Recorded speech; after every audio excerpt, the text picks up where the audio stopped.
Hello everyone, I'm Krista with Colored Pencil Magazine, and today I'm here to talk to you about our new Grizaye kit. I'm going to tell you about what's included in the kit and the benefits of working with the Grizaye method and how to get started on your piece. So the first thing that comes in your set is this cover sheet. Now this cover sheet is just an introduction and gives you some tips on how to get started. On the other side is a list of suggested colors, and it gives you a guide right here to where the colors are in the picture. If you want to, you can add on this set of prism colors. They come in this little pencil case, and these colors are every color that is in this picture. It's a set of 18, and they're extremely accurate to the picture. They've been tested. So that's like a great little add-on if you're looking to not waste any time and get straight to working on your piece without having to search through your collection of pencils to try to find the most accurate colors, because they're already there. The next thing that comes in this kit is, of course, your reference photo. On the other side, it gives you some close-ups, which are extremely helpful because this piece does have a lot of detail. And the thing that I love about it is each section of the photo, you get to work on a different subject with a different set of colors. The next item in your kit is the Grizaye. Now, as you can see, this is a pretty big piece. It's an 11 by 14, so you're really able to get all the details in this picture. It's on Stonehenge warm white paper, so you're able to add white and add those highlights that you wouldn't really be able to see if it was on regular white paper. So that's great. It's great paper. It's honestly my favorite paper to work on because you can just keep layering, you can blend, and the paper is not going to give out. So here is my finished piece. So I did this Grizaye. It took me quite a bit of time because there's a lot of detail in this image, and I think that it's really worth it because it's such a big piece. And there's so many different things to it. Like, there's so many different subjects in this one picture. So it's really fun to work on, and you get to use all different colors.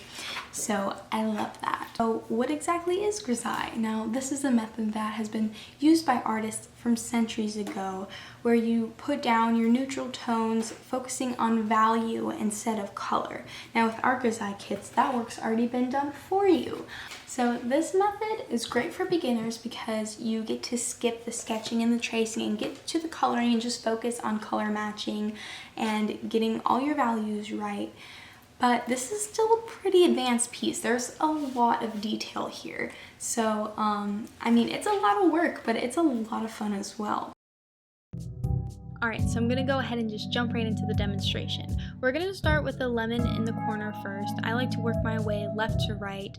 That's just what works for me. But my very first step is blocking in the shadows with chestnut brown. Now, the reason I block in the shadows first is because once you add the midtones and add the highlights, you kind of lose the shadows and you lose a little bit of the detail because the color just goes right on top of the Grizaye. And so I just kind of mark the details and I just block everything in so I've got a good starting point.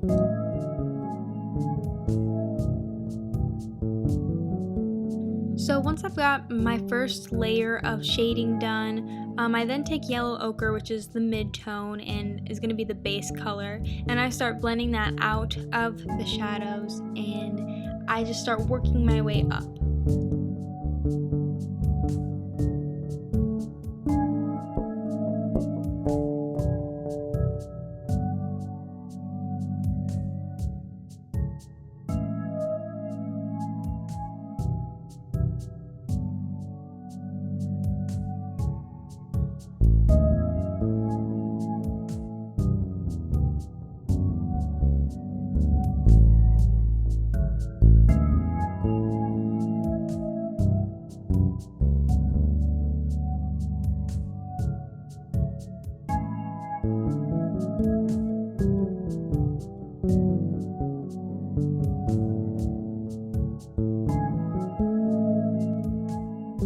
Lower half of this lemon, I kind of just continue to blend yellow ochre and chestnut brown together to get that warm shadow and make sure everything's blended nicely.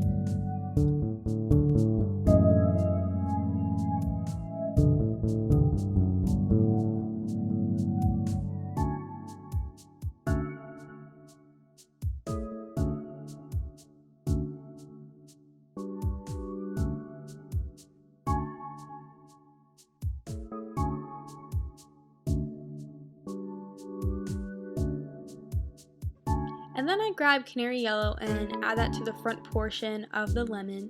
And as you can see, this is the brightest color that we have in the kit. And the coverage is amazing. There's no visible trace of the Grizaye underneath the colored pencil. It just goes right on top. So this is the true test.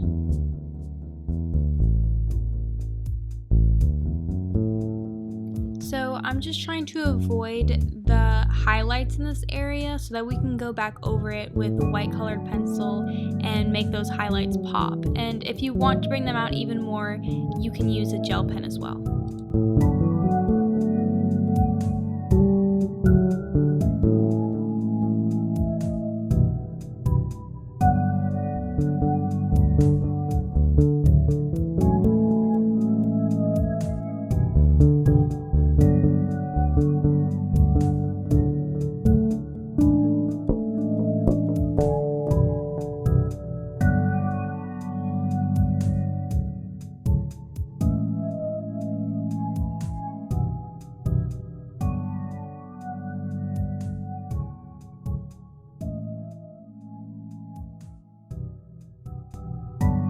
So I'm going in there again, reestablishing the shadows with chestnut and just making sure I don't lose those details, making sure I know where the little shadows are and the creases and everything, because we want to make sure we don't lose any detail.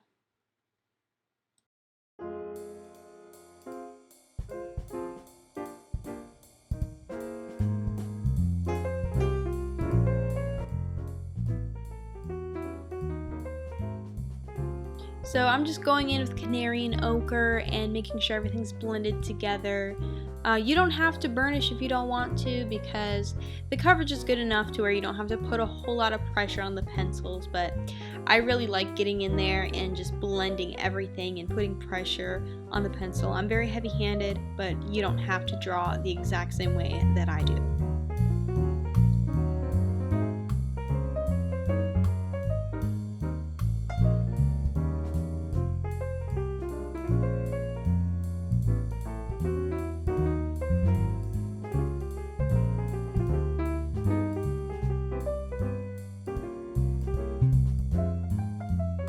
You can see that I keep going in with chestnut because I really want to keep that part of the lemon as dark as I can, but not losing the warmth that it has underneath. The shadow is still very yellow, and so I'm just trying to make sure that it's dark enough, but I preserve the warmth that the shadow has.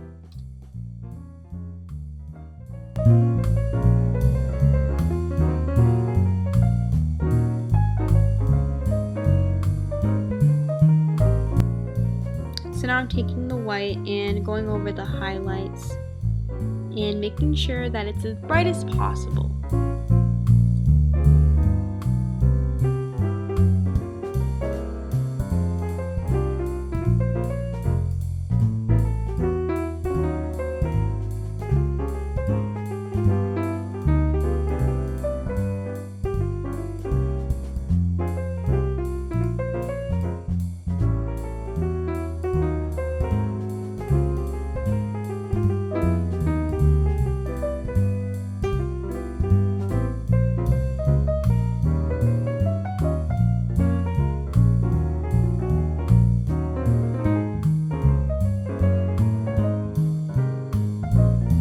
For the final step, I'm trying to pay close attention to detail and make sure that I get as much information in the subject as possible, adding all the little dark spots, everything I can to make it look realistic.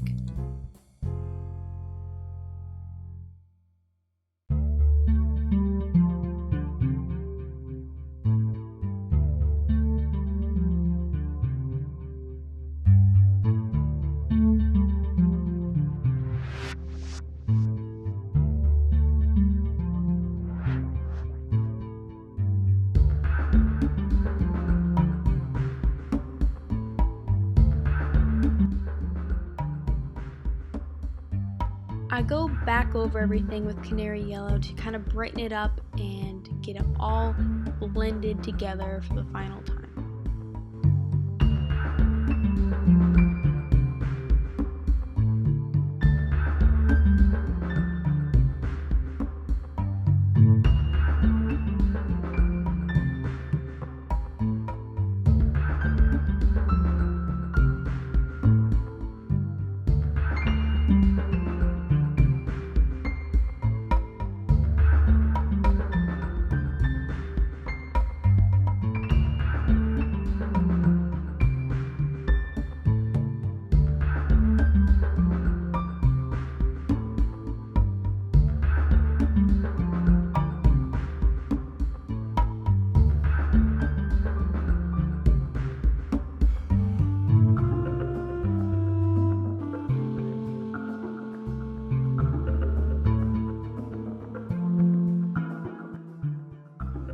A few more finishing touches and we are finished with the lemon.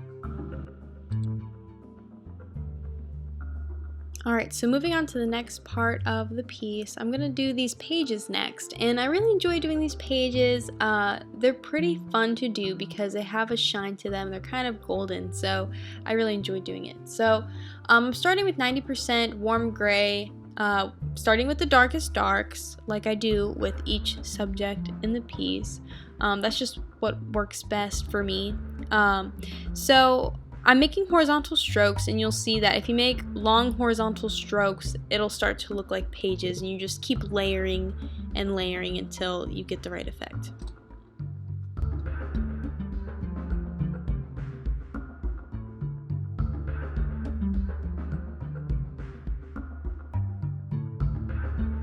I'm going in with chestnut next to make the center of the pages a little bit lighter and start to warm them up a bit.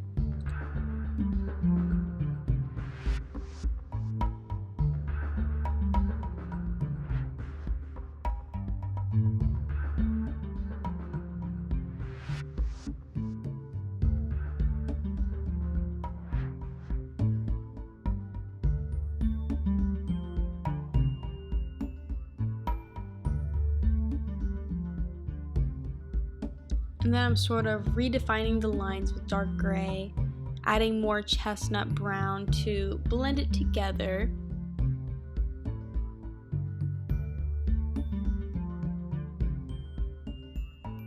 And then I take yellow ochre, and this is where it starts to look like it's golden and shimmery.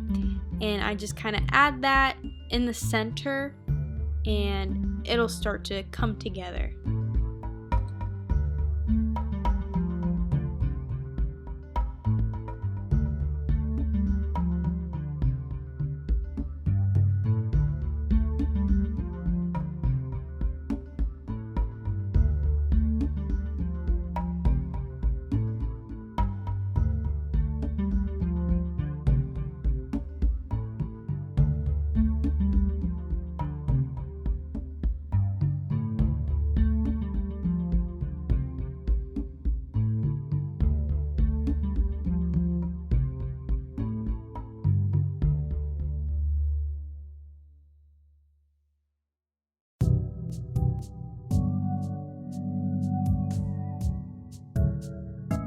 So the edges are a little bit darker and it's more warm and golden in the middle. So I just kind of keep reiterating that.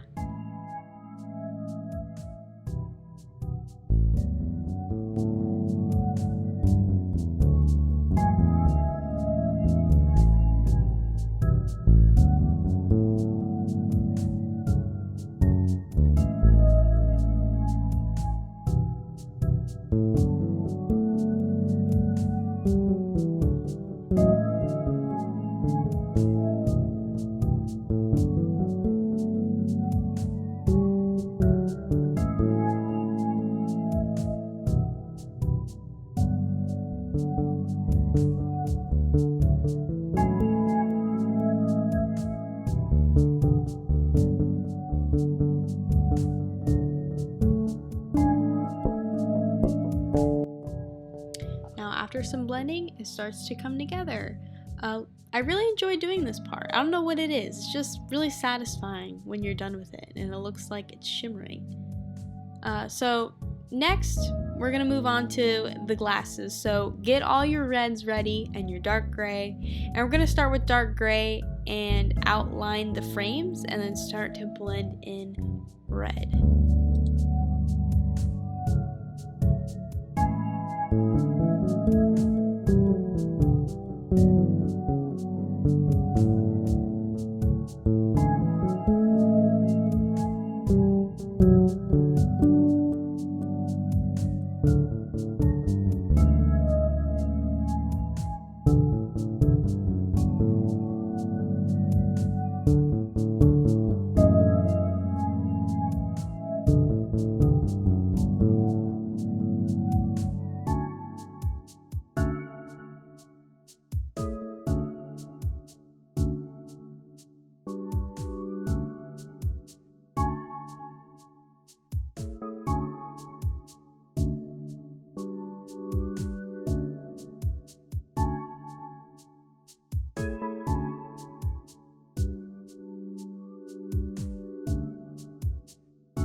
The outline of the frames are very dark, but it gets lighter as it moves towards the back. I'm just adding the little inside of the glasses, making sure that that's lighter so you can tell the difference between the rims and the inside of the glass.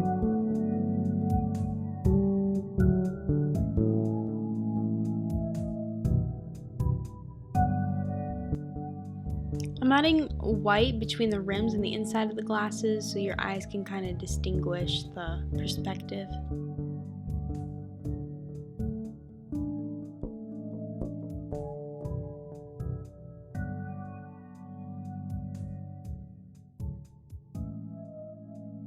So here I'm just mixing the shade henna with white to add a little bit of highlight behind the glasses. Behind the glass, and I take yellow ochre and warm that section up because it's like a really warm reddish pink tone.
This section's really dark, so I'm just blending dark gray and mahogany red together to kind of get that really, really rich red shade.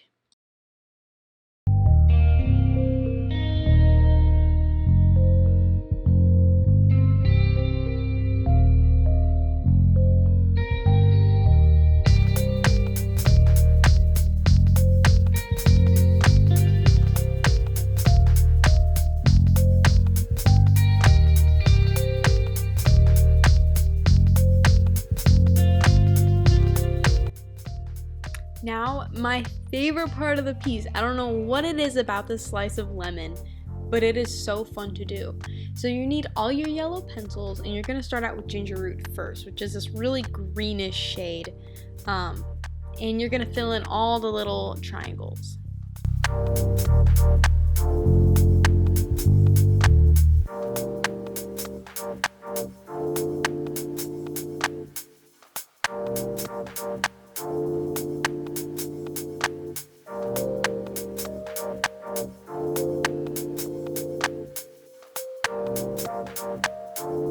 take canary yellow and do the whole outside of the lemon, making sure you don't do a perfect circle, but really enhancing the little bit of shape that you see and kind of going into the white a little bit to make it look realistic.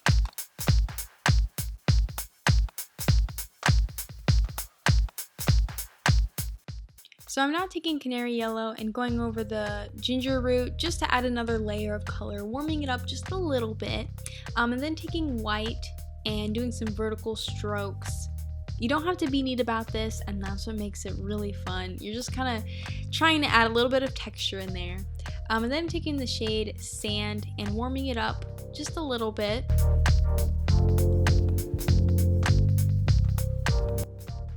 And then the part of the lemon that's under the teacup a little bit, it's just a little bit darker because there's a little bit of shade. So I'm just taking yellow ochre and going on the outside of the lemon in that little part.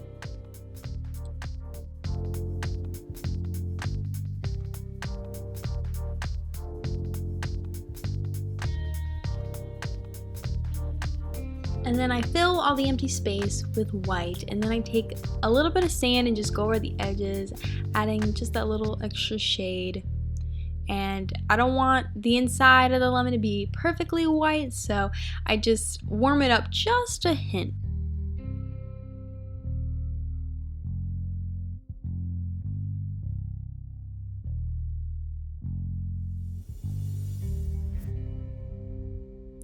Alright, now we're getting started with the tea. So I'm taking black cherry, which is the darkest reddish purple shade, and I'm outlining all the shadows and blocking them in.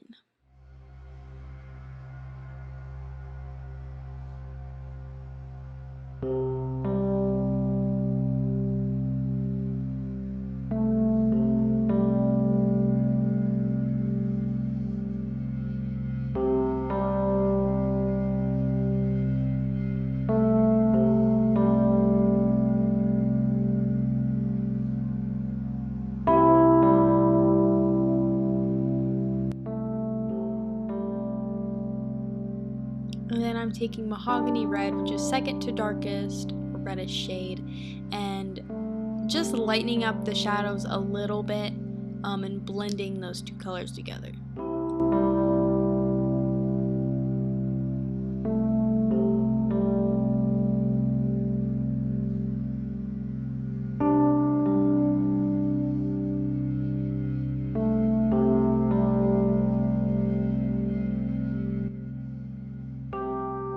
Then taking henna, a little bit lighter shade, and going along the outside, and then I add some yellow ochre in there because the top and the side of the tea is a little bit lighter and more orangey toned.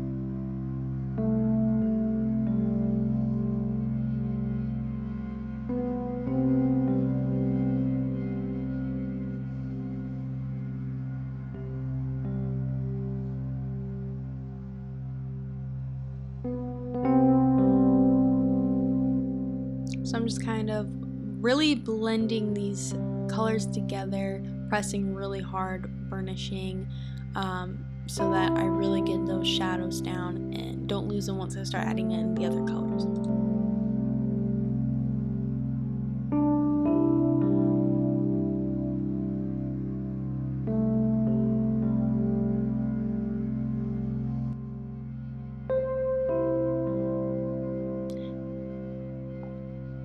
And then I take chestnut and I fill in the center of the tea because the center is a little bit more of a brownish tone, and so I add yellow ochre at the top where it's a little bit lighter.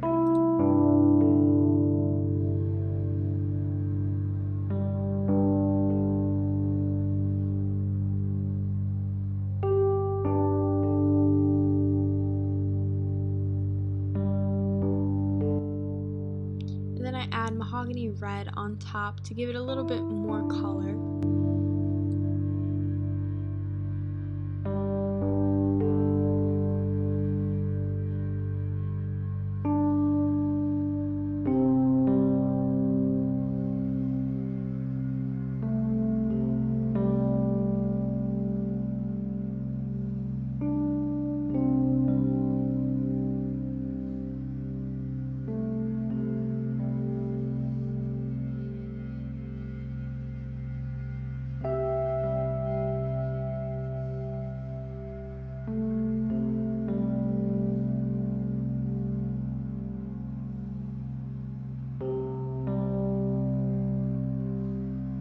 It's really important to get the top of the tea really orangey and light because it just adds so much to the picture having that part more yellowy, and it looks so much more colorful when you add that yellow ochre in and blend it all into the top in this.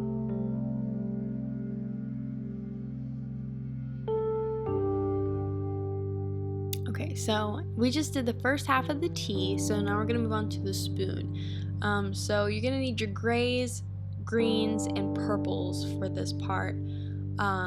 So I'm starting with the darks as always, and I start to blend out with the light gray, and I just get my base down.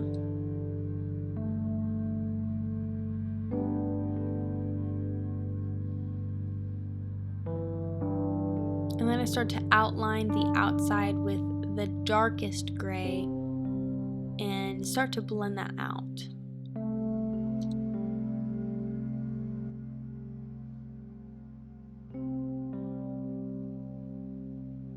So I'm taking henna and I just put a little bit of that color in the center, and then I add the lighter green and the darker green into it, getting the reflection of the leaves in the spoon. This is all what makes it look really realistic when you're done.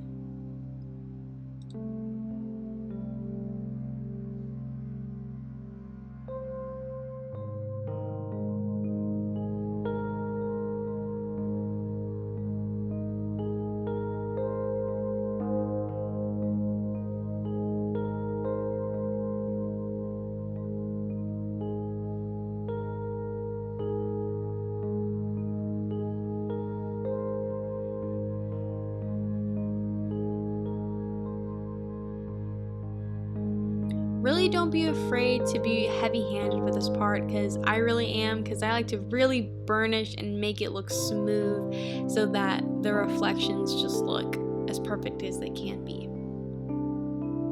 I added black cherry in the center to reflect the flowers, and I'm just shading and making sure that I'm getting it as real as I can.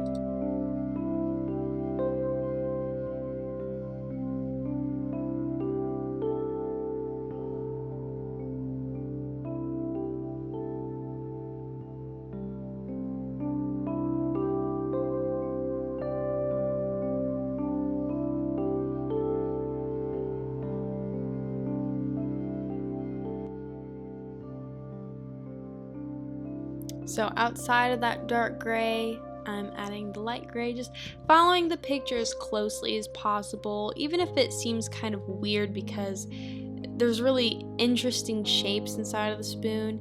If you just trust your reference photo, it'll look great in the end.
So taking white and really just burnishing and blending as much as I can to make that spoon look smooth.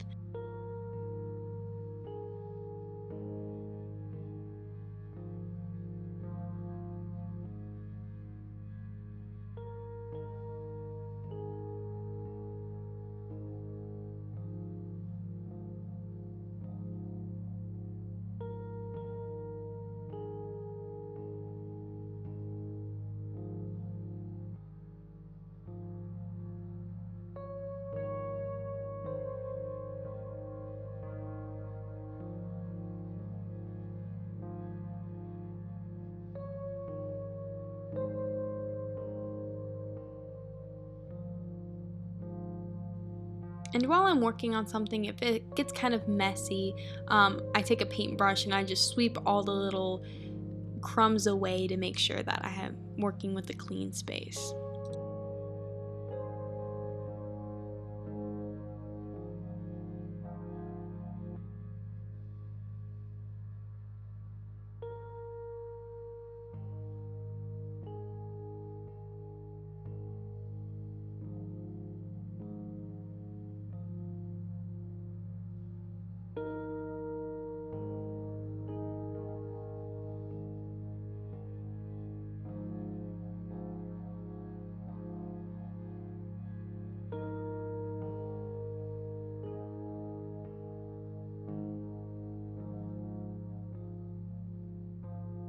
I added some dark gray in there just to give it a little bit more depth in the center.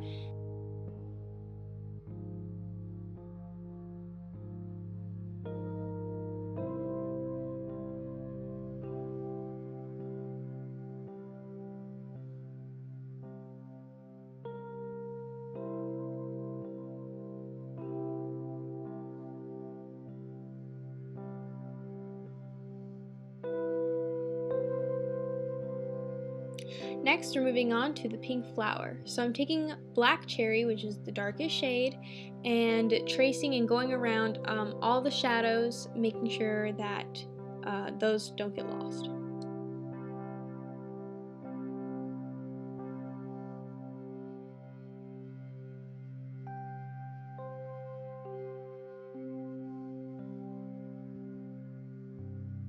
And I start making some vertical lines to define the petals a little bit, and then I'll blend those in with the midtones.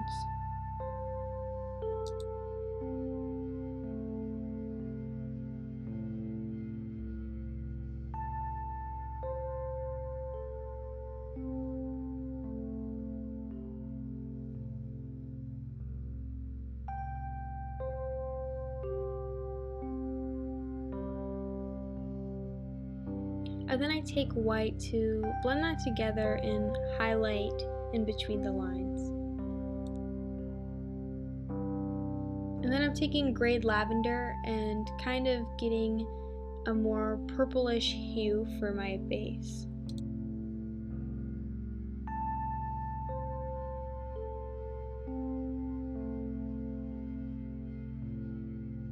And here I take white and I go over the processed red, which is the hot pink color, and I just go over everything to lighten it up a little bit and make it not as bright.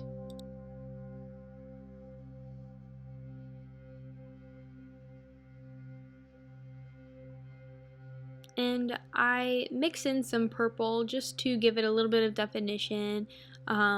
The flowers do have a slight purple undertone, but the petals are mostly pink.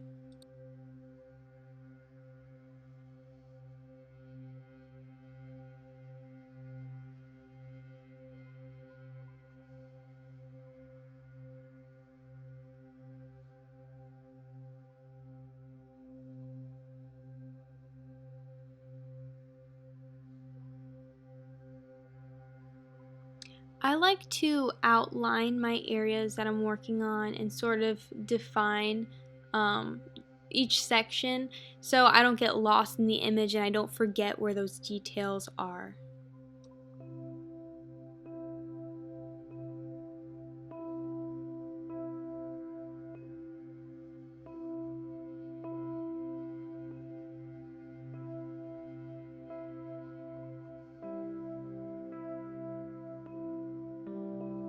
And then I take a little bit of henna for the really warm pinks towards the inside of the flower.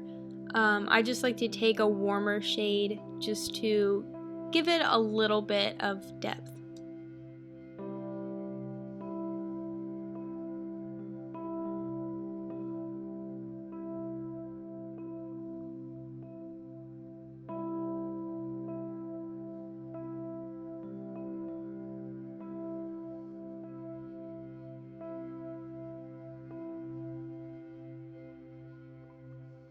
One of the biggest pieces of advice that I can give is to take this Grizaye kit and use it as an opportunity to learn from it and to really push those values, get those colors really intense and bright and beautiful, because this is the time to experiment. Everything's laid out for you, so you don't have to worry about, placement and the accuracy of the shapes and everything. Just go in with that color, go in with those darks, get those bright highlights, make it really as accurate to the picture as possible, and don't be afraid. Don't use your colors lightly. They're there for you to just have fun. And so I think that if you push yourself outside your comfort zone and really try to get those values down and the brightness and the intensity, you'll be so happy with the end product.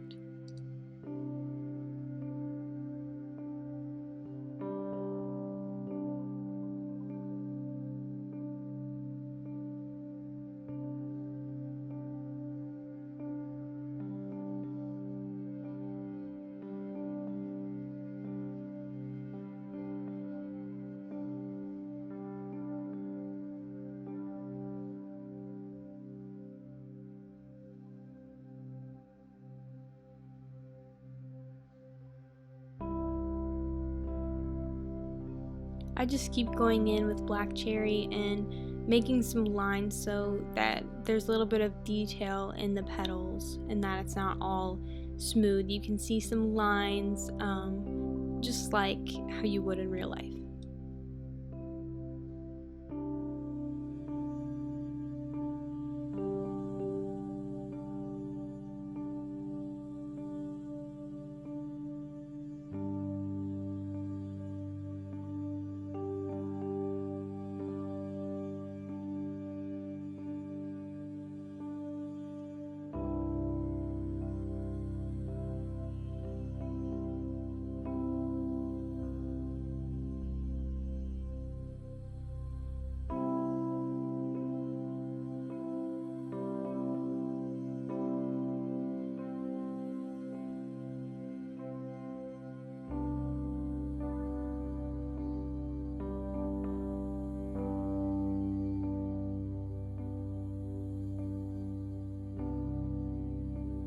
And then I take the white and I start burnishing everything, blending it together.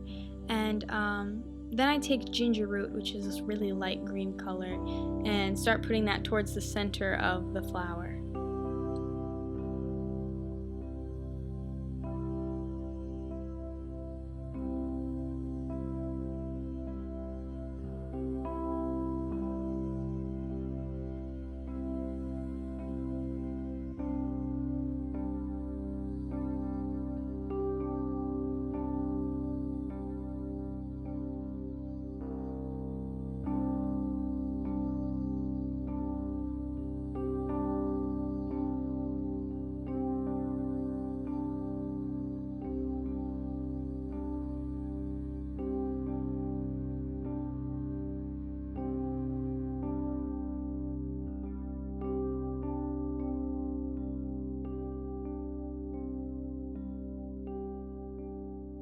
So I use some of my warmer reddish tones, I use my purples, and just getting those different tones so that it's not just a solid pink petal.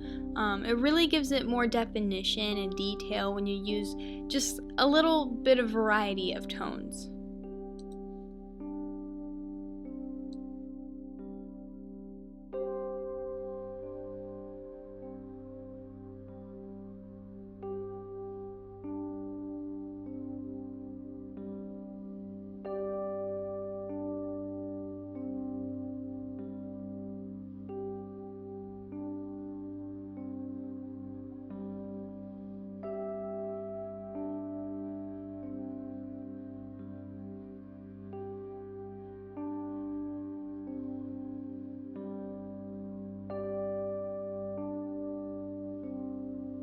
So I just do some final touches to this petal, and I think we've got a pretty good start on our flower. So next we're going to start working on the leaf. So you're going to use 3 different shades of green, dark green, marine green, and lime peel. So you want to start, of course, with your darkest shade, dark green, and start blocking everything in and adding some lines.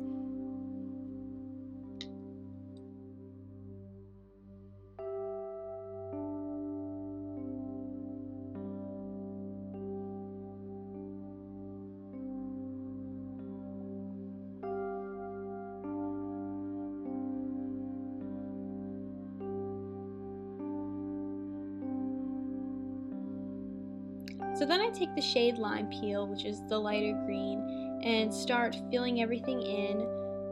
You don't want to blend too much with this part because you want there to be some lines and just some definition, and you don't want to lose the detail by blending it all together.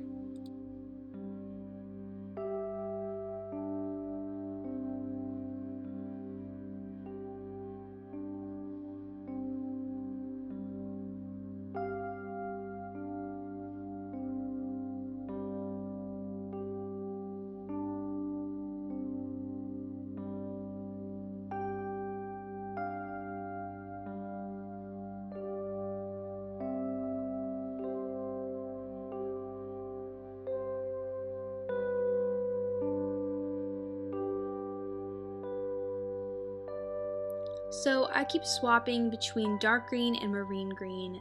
Dark green is the more cool toned green. It's darker, and marine green is a little bit lighter and it's more warm. And then lime peel is what I fill the rest in with, which is a very yellowy green.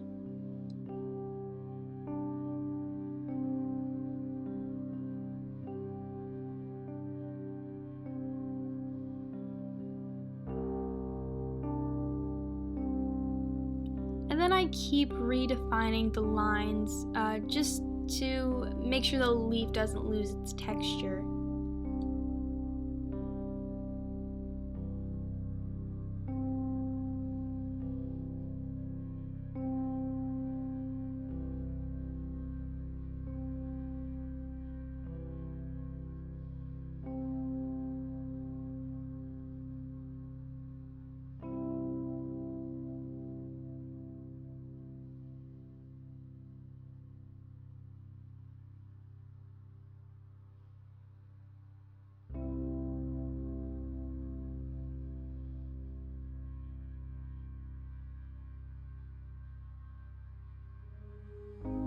So I'm pretty happy with how this leaf is looking. I just add a few more final touches, blend things together a little bit more, and then I'm going to move on to the more purpley flowers. So for these flowers, you're going to need to mix all of these colors together, but the main one you're going to need is processed red and black cherry.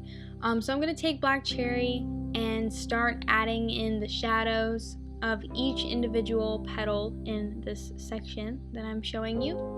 And then for the outside, I'm going to use processed red and then blend that with a few other shades to get it just the way I want.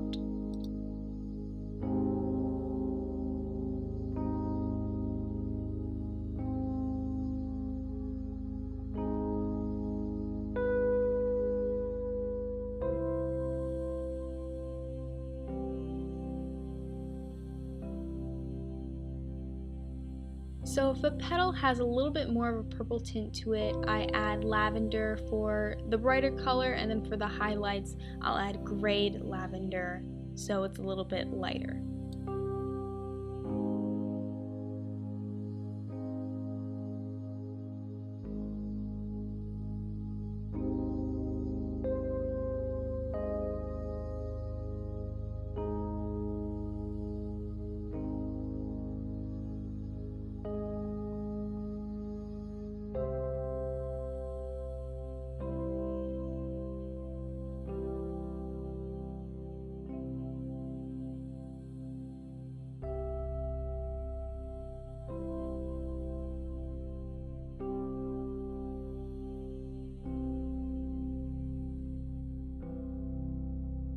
And because the shades on this flower are really bright, I like to go in with white and just lighten up certain areas.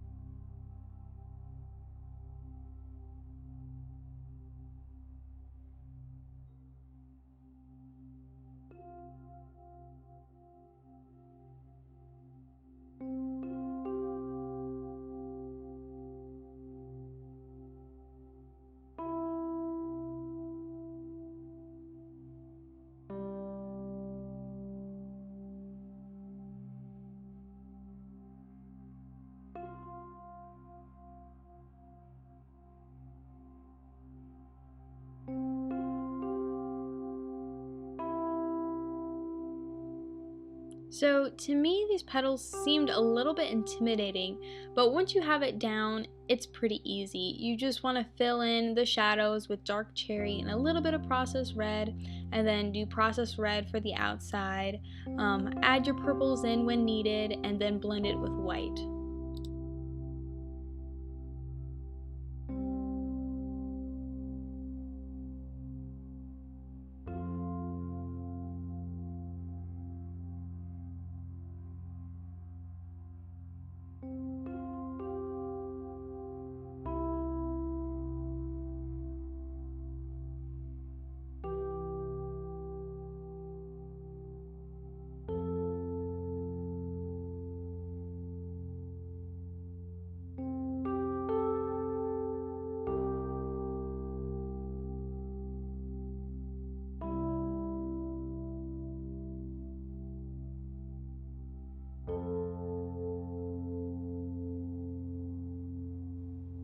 And then I take lime peel and dark green and shade the little leaf in right there, which helps break up the petals a little bit.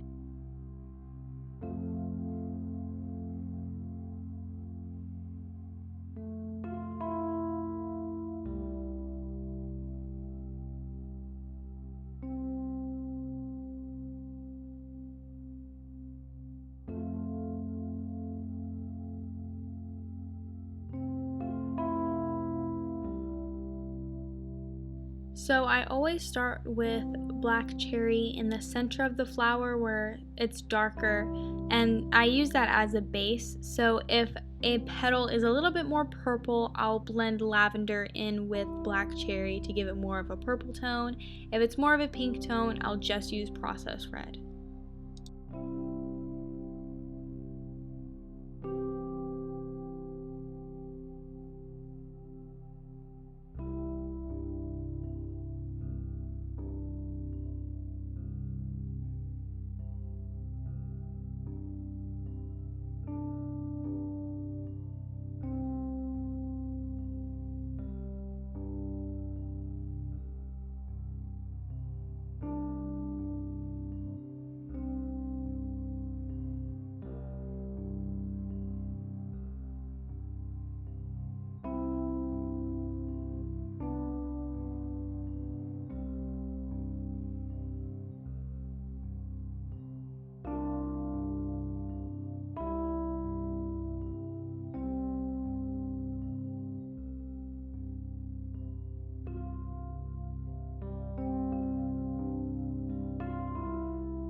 You can see here I'm using lavender to blend out the shadows a little bit since it is more purpley right there.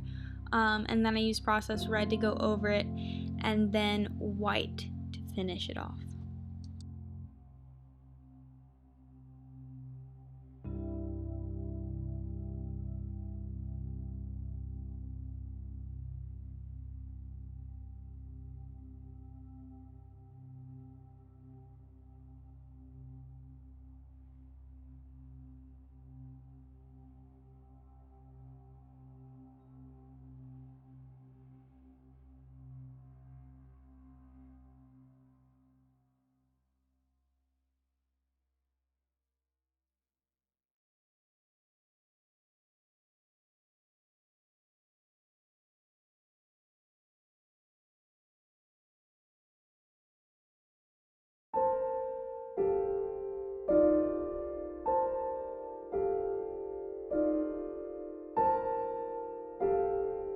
as this demonstration comes to an end, I hope that you enjoyed the video and that you were able to get something from it. Here's my finished piece again so you can look at it closer. And here's the set if you'd like to purchase it at www.paintwithpencils.com. Get your kit today and possibly some freebies while supplies last. Thank you for watching.